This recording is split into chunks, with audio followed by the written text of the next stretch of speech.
So there's a big debate going on amongst investors on whether or not it would be a good time to invest in Alphabet, otherwise known as Google stock right now, after their earnings call had a little bit of mixed reviews. So right now we're looking at Alphabet Inc. This is the Class C stock here. It's at $185.43 today as of me making this video on the 12th of February. Over the last 5 days, they are actually down 3.03%. Down 3.57% in the past month, but still looking pretty good over the past 6 months. And over the past year, still up 24.68%. So the question right now is what happened during their earnings call where they just recently, a couple days ago, reported on Q4 of 2024.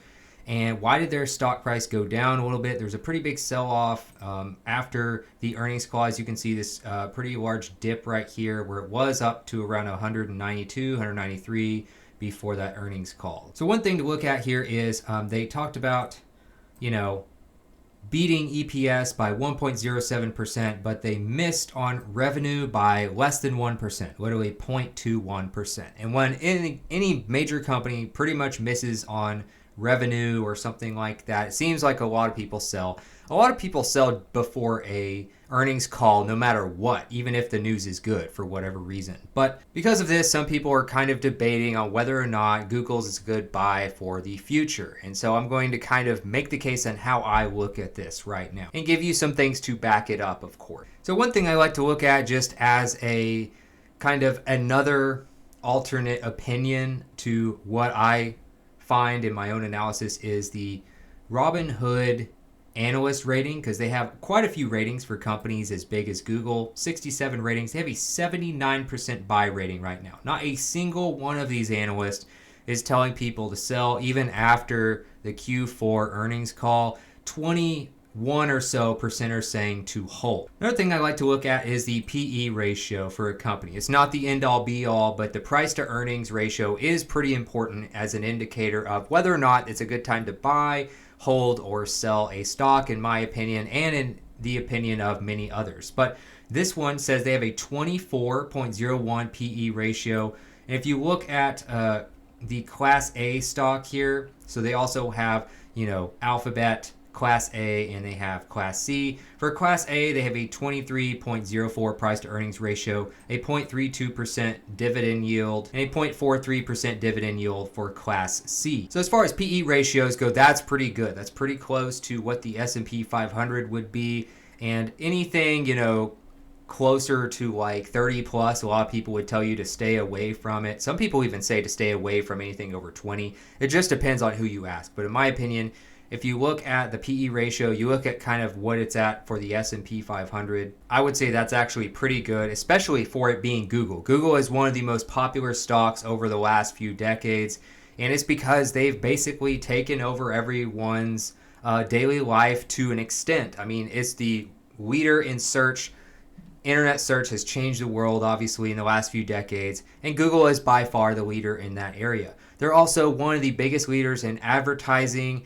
They also own YouTube, which is one of the go-to websites, not just for search, but for entertainment. And they also have all sorts of products like the Google Suite, which is the biggest competitor to Microsoft Office. Some other things to consider is, one, you see the CEO here who happened to be in the inauguration. We've seen the CEOs and the owners of some of the top tech companies in the world.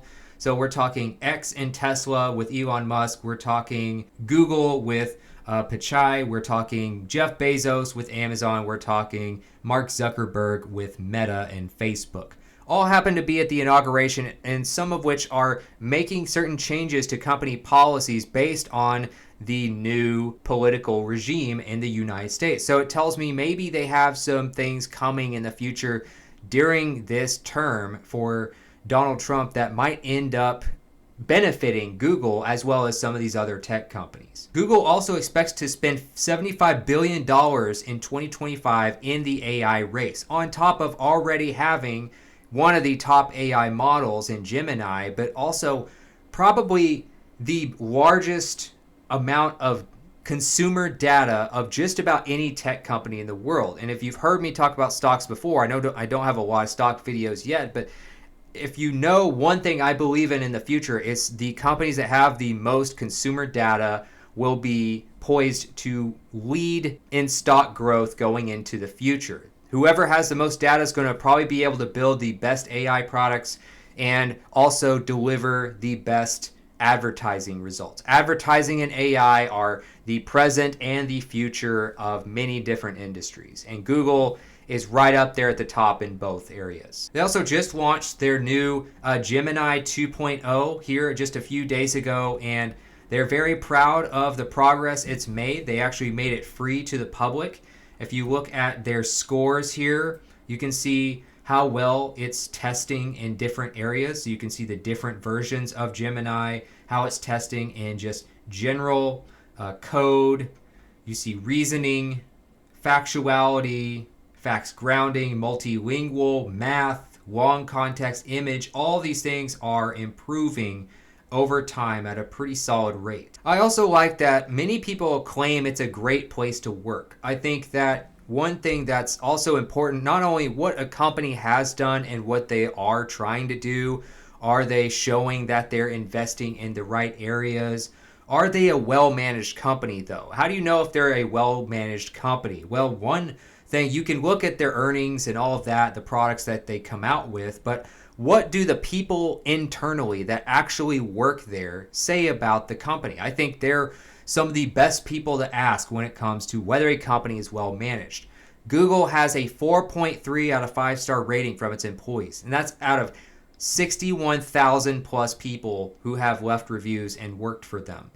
And as a publicly traded company, as a massive company, that's pretty rare to have that good of a score with that many reviews.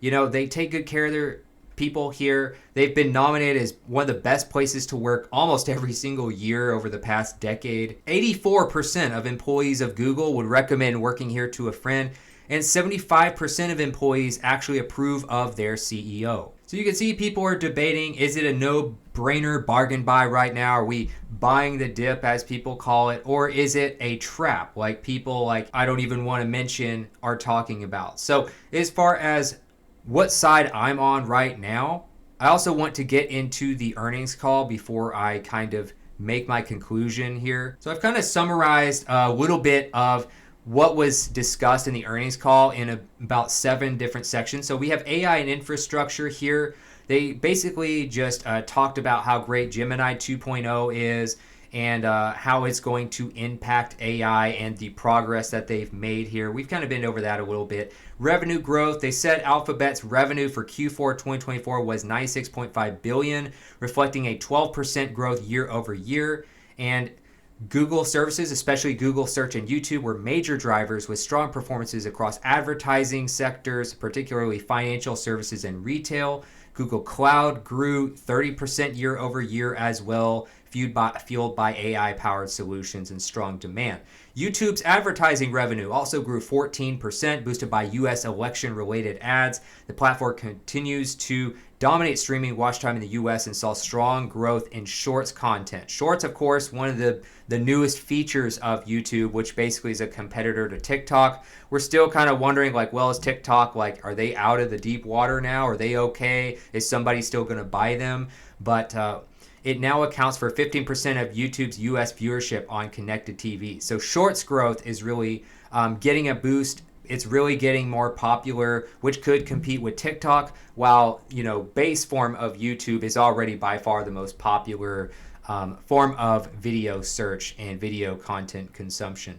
AI and monetization here. Alphabet's AI innovations, including Gemini and deep research, are enhancing user experiences and all of that stuff. They talked about how they integrate it into Google Search. Financial outlook for 2025, the company anticipates challenges from foreign exchange headwinds and a one-day loss in revenue from the leap year in Q1 2025. However, they expect continued growth in AI and cloud services with significant capital expenditure in infrastructure. Again, they're spending $75 billion in the AI race this year. It'll be pretty exciting to see how much progress they can actually make.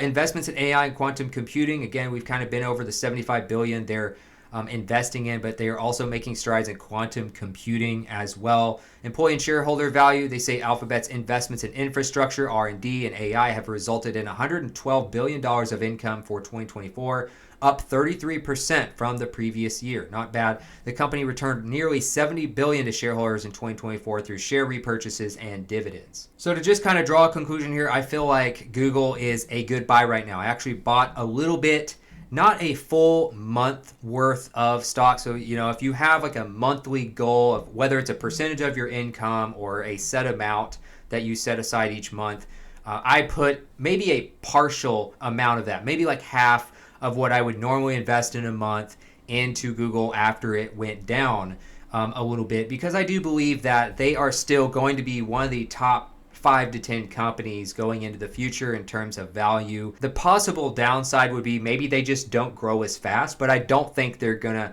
decline or anything like that or have some major downfall. How can that happen? They have the most probably consumer data of any company in the world. They dominate search. They dominate video with YouTube.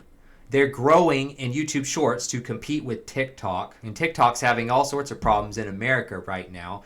They're dominant in cloud structure. They're talking about dominating AI. They're already one of the top tier AI companies, but now they're going to invest another $75 billion in 2025 alone, on top of having, again, pretty much the leader in data. They are a company that just kind of dominates every category that they focus on. And they still have Android. They still have, Google Drive. They have all sorts of different products and services that make them extremely valuable. And they're still probably one of the top 2 or 3 leaders in online advertising as well. Like, did they grow as fast as Nvidia or Constellation Energy or some of these other kind of newer stocks that have really taken off these last few years? Maybe not, but I think you can easily say that they are consistently a top tier stock, and going into the future, they know what the future is. They know it's in AI, and they are poised, I think, to have a big advantage versus other companies that are trying to get into that industry. So like I said, I'm putting in maybe like a half month's worth of investment capital that I would normally put all in one stock, not going completely all in 1 month, but maybe just a little bit while the stock is down, I think could pay off in the long run. And of course, as you may know, I invest for the long run. I'm not a day trader. So I believe in investing in a company that's top tier like Google, and buying when they're low, as long as they're showing that they are on the right track and they know what needs to be focused on going in the future. And I think they do.